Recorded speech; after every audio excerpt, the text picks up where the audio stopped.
esprits. Qui rendaient comment? Infirmes. On appelle cela les esprits d'infirmité. Car tous ceux que le monde donne un nom. Il rentre dans le temple, il trouve une femme qui était comment? Courbée. Depuis 18 ans. Mais Jésus révèle que cette femme était courbée. Elle avait un problème de dos. La science certainement trouvera un nom pour ça. Bravo. Mais quand Jésus arrive, il dit ce problème de dos là, courbé depuis 18 ans là, c'est un esprit. Qu'est-ce qu'il fait? Lorsqu'il la vit, lorsqu'il voit la femme, Jésus lui adressa la parabole. Jésus adresse la parole. Et lui dit, femme, tu es délivrée de ton infirmité. Tu es délivrée de l'esprit d'infirmité. Verset 13. Oui. Et il lui imposa les mains. Quand il impose les mains, à l'instant. Quand il impose les mains, à l'instant. Pas de main. Quand il impose les mains, à l'instant. Pas de main. Quand il impose les mains, à l'instant. Elle se redressa. Elle se redressa. Alléluia. Et glorifia Dieu.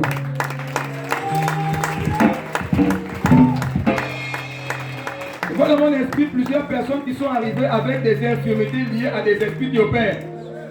Mais lorsque nous allons prier tout à l'heure, la douleur va disparaître. Amen.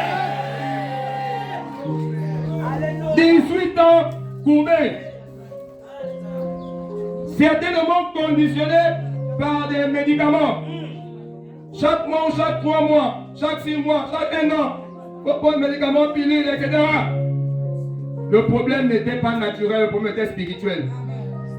Mais il y a toujours des noms naturels qu'on va donner.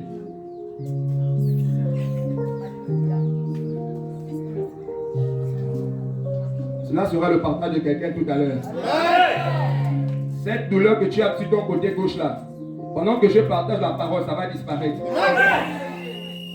Nous ne pourrons pas toucher tout le monde, mais je suis convaincu qu'il y a des maladies qui vont partir des corps ce soir au nom de Jésus.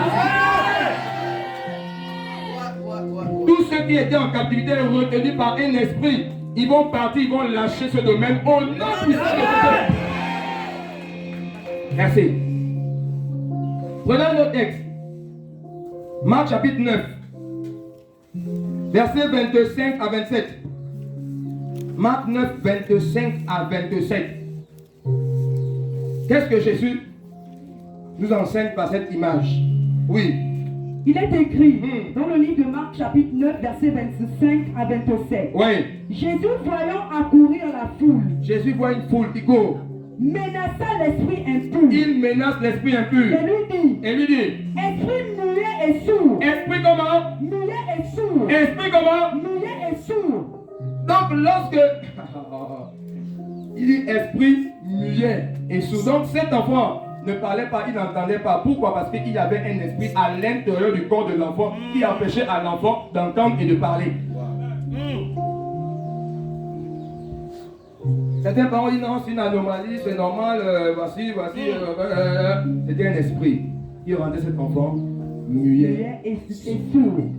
Et quand Jésus arrive, qu'est-ce qu'il dit à l'esprit là? Je te l'ordonne. Car nous n'avons pas à lutter avec les esprits, tous les chasseurs de Jésus.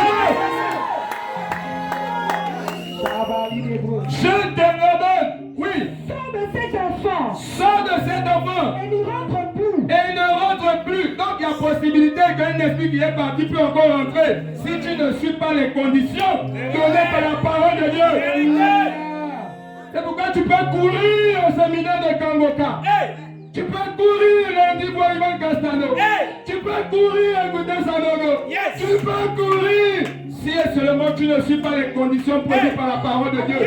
Ils vont rentrer, ils vont sortir. Et c'est alors que dans les assemblées, il y a beaucoup plus l'élevage des démons. Vérité. Viens mon frère. Je déclare que tu es libéré. Sors. Tombe. La Bible dit après tomber, il persévérait dans les enseignements. Il persévérait dans les prières. Il persévérait dans la communion fraternelle. Et il persévérait dans la fraction du pain. S'il n'y a pas la persévérance à ces choses, l'esprit qui est sorti va revenir. L'esprit qui est sorti va revenir.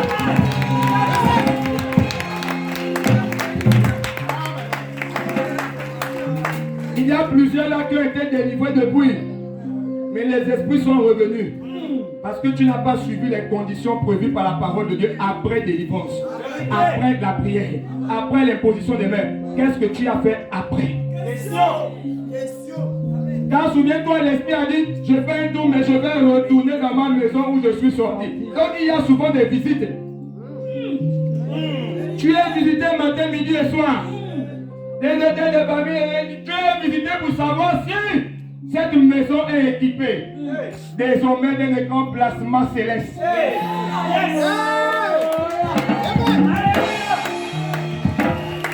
Tu es visité. Et si seulement l'esprit se rend compte qu'il n'y a rien à l'intérieur, il va prendre d'autres plus méchants. Et la condition devient plus pire. Alors si un esprit est parti et qu'il va chercher 7, ce corps se retrouve avec combien de démons? 8 démons. Si on a chassé 3 démons et ils vont chercher des amis plus violents, un corps se retrouve avec combien de démons? Ainsi de suite. En fonction du nombre qui sort, il y a la possibilité que le nombre soit triplé, quadruplé. Serviteur de Dieu, homme de Dieu, le domaine de la délivrance était le moins délicat. Alors on peut élever, croître avec des esprits dans les corps qui bougent seulement dans le pied et puis on voit que c'est fini. Parce que beaucoup pensent que la démonstration de puissance c'est les tomber. La démonstration de la puissance est reliée directement à la transformation de la vie de la personne.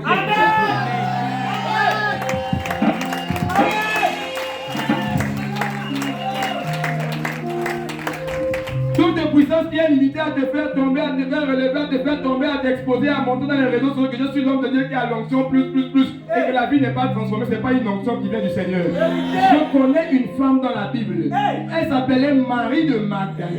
La Bible dit qu'elle avait 7 démons. Et à cause de 7 esprits-là, elle vivait dans la débauche. Donc toi qui vis dans la débauche, certainement tu as 15, 20, 10 démons. Et tu ne peux pas arrêter la débauche tant que ces esprits ne parlent pas. Mais gloire soit rendue au Seigneur. Parce que le ciel est ouvert. Et ces démons vont partir. Ils vont partir. Ils vont partir.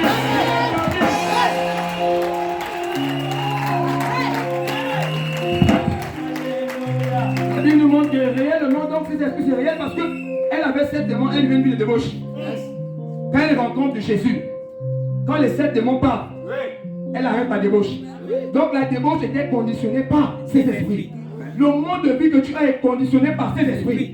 Une fois ces esprits partent, parce que tu décides d'accepter un autre esprit, tu ne vivras plus cette vie-là. C'est fini au nom de Jésus. Tu ne vas plus finir le savon de maman à la douche au nom de Jésus. Tu ne vas plus livrer ton corps aux animaux au nom de Jésus. Tu ne feras plus n'importe quoi avec ce corps au nom de Jésus. Car Dieu t'a donné un corps. Il t'a formé un corps pour faire sa volonté. Pour faire ça. Pour faire ça.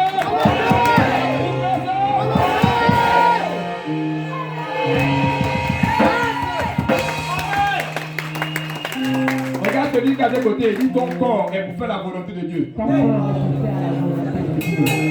Regarde bien en face, le gars qui dit monsieur ou madame, on ne se connaît pas, mais je te dis ton corps va faire la volonté de Dieu. N'aie pas peur, il ne peut rien te faire, il y a la sécurité partout là. C'est monsieur, si ta dame en partie, ton corps c'est pour faire la volonté de Dieu. Alléluia. Acclamons parce qu'ils vont faire la volonté de Dieu avec le corps, avec le corps.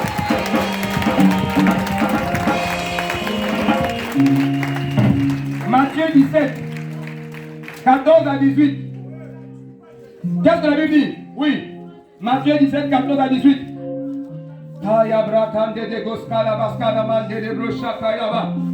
Eh, Jesus, oui. Dans le livre de verset 14 à 18, oui. Verset 14. Lorsqu'ils furent arrivés près de la foule, Lorsque Jésus arrive près de la foule, un homme veut se jeter à genoux. un homme vient se jeter à genoux devant Jésus.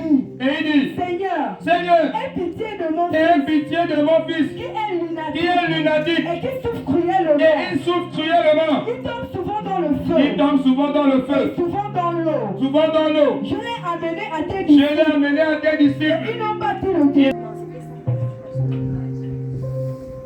D'autres ont appelé ça épilepsie.